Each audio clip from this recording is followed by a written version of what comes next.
So what you're hearing was people are searching for the truth. Love on the horizon is far from over. The world is still crying. People have become like animals. Who will be able to tell the truth? It remains only for our God to save us. It was a cry for justice for their country.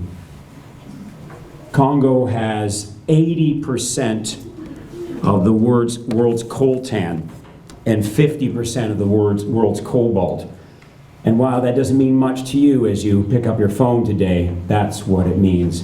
You see, coltan is the heat-resistant powder that is used in a wide variety of electronic devices, especially mobile phones and laptop computers. 80% comes from Congo. But as Jules said, it's controlled by outside interests, especially based in places like Rwanda and China. And then coltan, over 50%, is from there, and that's your lithium-ion batteries. And it's such a wealthy country with such, as you see, amazing, beautiful people, that corruption is their number one problem. So we hope that as the Congo dysphoria continues, that wonderful, educated people like this family, some will return to their country to bring justice and peace and rule in a God-fearing way. Now, what's truly amazing about Africa is almost everybody speaks at least 3 languages, if not 4, if not 5, if not Jules, 6 languages. So to give you an example, and if Jules, Rochelle, Odette, and Naomi would stand up. So to explain how the languages go, what you have here is, there it is. So Jules's tribe is the Bakongo, who speak Kikongo. And while Odette, who's from the east, she's from the Banad tribe, and they speak Kinande. So to hear how wonderful it is, Jules is going to say this statement in Kikongo. So Jules, nice and loud, say it in Kikongo. Oh, can you see? Oh, it's...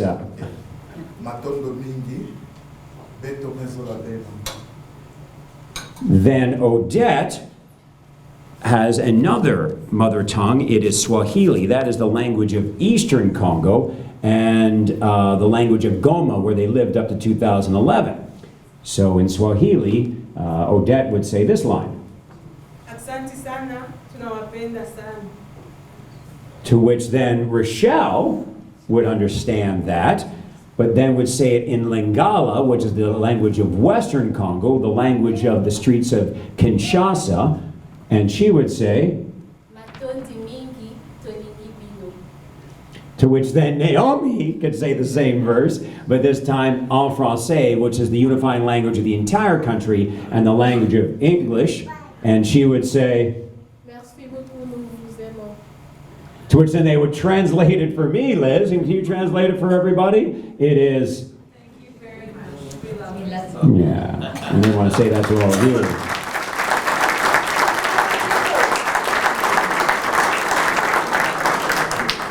So you think Lingala, French, or Swahili is hard? Try English. I don't know if it was Benny that sent me the quote or if I found it, but the quote was, English is not a language, it's 3 languages wearing a trench coat pretending to be one. So, I took this picture in January. This is where Liz was giving English lessons to the 3 ladies. Just think of the use of the word TH and OUGH in our language. That can be, that's thought, but that's though, and that's tough, and that's all though. And that's thou, and that's through. Oh la la, as Rochelle would say. English, oh la la. Oh, how we add throughout? Oh, that sound, that TH, that's now throw. How about trough? How many different ways we just pronounce OUGH? Now add it to yourself as a 3rd, 4th, or 5th language, right? Or how many times the same word has different meanings? So during fair time, I said it isn't fair that the fare to get into the fair is so high. Or you take a word like left, it means so many things. It's to, I left somewhere, it's a direction, it's to feel left out. Bound is a direction or connection or to tie up. A custom is a tradition, or it's unique, it's custom made, or it's something you go through the borders. A holdup is either a robbery, a delay, or you're holding something up. You understand? Other languages just don't have these variances, right? And there's no emphasis in French. To record a record, produce some produce, contract a contract. It used to be used. They don't have that in French. Benny made the comment, why are there so many directions in English? You come up, wound up, go up, add up, you fess up, you throw up, you give up, you back up, you hold up, you mess up. What is up? Oh wait, but you also go the other direction. You throw down, you come down, you bring down, you back down, you hold down. Again, we do use a lot of directions, don't we? Up and down alone right there. I know. So in the summer, Bainey was taking a university prep English course, because Bainey, are you ready for this, passed ESL 6 in June and was taking a university prep course. She went from being the oldest kids in her class at Monsignor Briard, 21, to the youngest, because at Weeble, everybody taking TOEFL prep are, professionals from other countries, dentists, doctors, business leaders who are working on that next step, getting ready for university level English. And so they're doing a lot of idioms, and she was listing some that they were learning. Don't judge a book by its cover, cross-run fingers, and, or even they had to put in order, squeeze, press, and crumple, put that in order. Or squash, crush, and ring, put it in order. Just think about this. Squeeze, press, crumple, squash, and crush all pretty much mean the same thing, don't they? The only thing that's a little different was I was showing Bainey the idea of ringing something, right? But what was funny is they learned these idioms, but they're actually not the idioms we mostly used. Here's the idioms that by January, the ladies were pointing out that I was saying a lot. I would say to them, I'd be right back.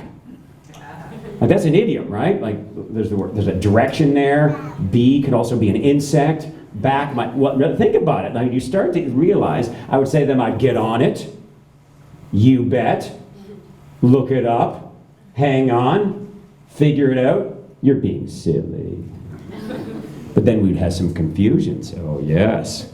So for example, on the first times that Didine was being goofy and I said, you're being silly, I see it kind of caught her attention. So she's looking at her sister, silly, silly, silly. Well, finally, I realized they showed me that silly means lice. Lice. In their language. Like, oh, no, I mean like goofy, like Uncle Andrew. If I say you bet too fast, it's idiot. You bet, idiots. And one time I did it right in front of Odette, knowing that that's what I meant. I go, oh, you bet. You could see her go like that. They made me laugh. No, Mama. And then she explained. And then Odette gave me the... But then they start throwing it back at me. They throw it back at me. So one time I was running a little late with a dessert. And Benny said, Uncle Andrew, dessert isn't ready. Get on it. To which I replied, you bet. Oh, they're hilarious. I won't say the other one. We had another funny one, but I'll keep it. Come up to the other one. There's a funnier one too, but they won't let me tell you. They made fun of other little statements. I say it all the time, basically. So she talked about the first time I said they could make a lunch. They didn't know you could bring lunch to school. But I would then say it, make a lunch. And if you say it in French, it's Michelangelo in French. Make a lunch. So they would start saying it, make a lunch. Go on. When I gathered everybody up, we debate. I say no. When they're throwing attitude, I say no. This was fun. This is a couple weeks ago. So as you see, both Jules and Isaac look sharp in their bow ties, right? Don't they look sharp? Fantastic, right?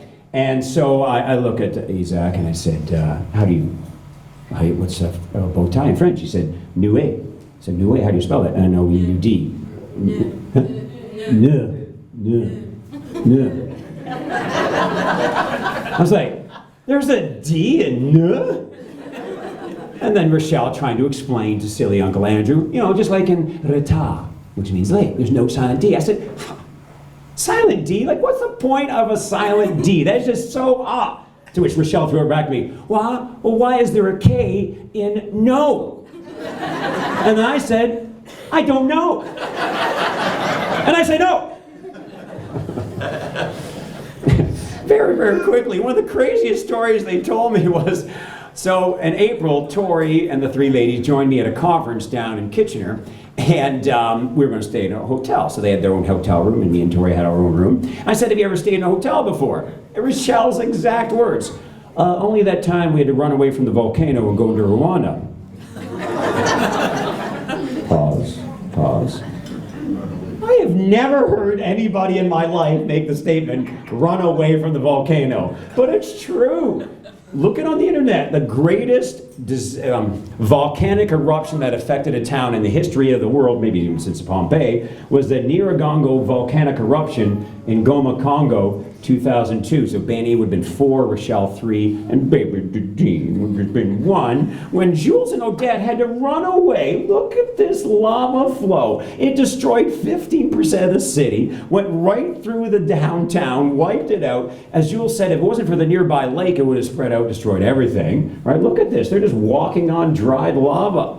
They fled into Rwanda. Rwanda's not very nice to Congolese people. They only got to stay 4 days before the soldiers wouldn't feed them, wouldn't give them any water, said they'd come back around. Picture this. Jules said it was still so hot as it dried. They had the babies up on their back as they quickly went across the lava so not to burn their shoes. And of course, as they tell these stories, they laugh. As you know, they just laugh like, that's a volcano, right? In fact, one quote I saw online was, earthquakes, volcanic eruptions, poisonous lakes, and military conflicts. These are just some of the dangers humans have had to face throughout history. But that's everyday life in Goma. You said, poisonous lakes? Yeah, Lake Kivu is gorgeous, wonderful. Oops, because the nearby volcano, it's full of carbon dioxide gas. And if a carbon dioxide gas bubbles up near you and pops, you die instantly. So they can't swim in this gorgeous lake. In fact, in Swahili, there's this word for evil wind, right, called mazuku. Mazuku, yeah, the mazuku. And it's when these pockets of gas are low in the ground that kills animals and kills people sometimes, right? I know, it's just nutty what they had to live with at times. You know, to tell you, one of their first major snowstorms, the girls made this kind of statue like this, and they said, "Uncle Andrew, take our picture." And I said, "Is that a famous picture in Congo?" And they yelled out, "It will be." Taking them to Lake Erie for the first time in March, and they exclaimed, "There's so much white. Is this heaven?" Right? They hadn't seen that much white since I took off my shirt when we went swimming lessons. But oh, and that was funny too. First time I put on sunblock in front of them. What is that? You know, I haven't seen that before. You know, that first weekend holds such a special place in my heart, doing Just Dance. I mean, you can't maybe clearly see it, but the smile on Jules' face to see his kids dancing and having a good time and their first Christmas. And like I said, the volunteer spirit, whether it's singing, we went door to door, doing the Christmas carols, Naomi and Dadine helping us out as part of a vacation Bible camp. There's Dadine pretending to be the Prime Minister of Canada, welcoming the alien species. She was so cute, right? She went into both languages, right? She was like, "Welcome, bienvenue, welcome." Because apparently the Prime Minister of Canada wears a top hat, but anyhow. So many stories, you know. It was their first African History Month. Sorry, February is Black History Month, and but as they joked, it's every month is Black History Month in their country. And so 4 times they got involved in different activities, either serving food at this one church event. This was another event where they dressed up in their traditional dresses and looked fantastic. So they did 4 events. Embracing that tradition right away. And one of their favorite teachers was going away to Cuba over the Christmas holidays, so they wanted to go shopping for a hat going to Cuba. I said, well, the problem with a hat is you don't know her head size and style. I said, bluntly, is she, white? Yeah. Oh, she'd find this funny. And she did find it funny when they packed her sunblock right there. And just, she pulled me aside and said, those kids, they're just angels. I love them so much. And she'd only known them for 5 weeks. That's just the effect that they had on everybody, right? As we experienced our first snow It's the first time in the snow. Didine getting her, oh, I'm going back the wrong way, sorry. Didine getting her, oh, here it comes. God, Andrew, where am I going? I'm going back. There we go, there we go. Didine getting her glasses. This is Bardish Chagger. So when we went to that conference, there's the most powerful woman in Canada was one of the special guests. Bardish is the Liberals' first leader of the government House of Commons, so leader of the government of the House of Commons, the first woman to ever hold that position. And I introduced the ladies, and she switched right into French, started talking to Tori, the three ladies, and she was such a wonderful lady, wasn't she? And such an inspiration to the ladies, because she said, "Can I hug you guys?" Because boy, she can relate, as her parents immigrated to Canada in the 70s from India. She was born in Canada in 1980 and is now the most powerful woman. A great example to my daughters, to all the women out there, to these wonderful women, that yes, with education, hard work, volunteer spirit, great things can happen here in Canada, and they're going to be a part of that, that's for sure. Their first Canada Day, oh, isn't that cute? Yeah. And to keep it going here, I mean, learning things like Luke is Darth's child. So in French, by the way, that's "Je suis ton papa." I am your father. Reverend John, and thank you for the example of leadership you've shown the family. You've been a wonderful part of this amazing journey, helping us with the moving, and just them getting used to traditions like corn on the cob holders. Gosh, I thought that was funny. You North Americans can't hold your corn on the cobs with your own fingers. And the money we spend on pets, they just can't get over. A pet rabbit that we, oh, I thought Didine was going to lose her lungs when she realized how funny it was that we had a stocking for our rabbit at Christmas. And the efforts that everybody has made to accommodate this wonderful family. You know, even when my sister-in-law was making everybody, like my daughter, special stuffies, she adjusted accordingly to the gorgeous skin color of the angels that they all received. That was my biggest cry of the first few months of them being here. So again, on behalf of the Mabondos, thank you for your role in this amazing story. On the 20th, they will celebrate the official 1 year. I thank them for the blessing they've been in my life, and thank you all for sharing this wonderful day with us. Thank you so much.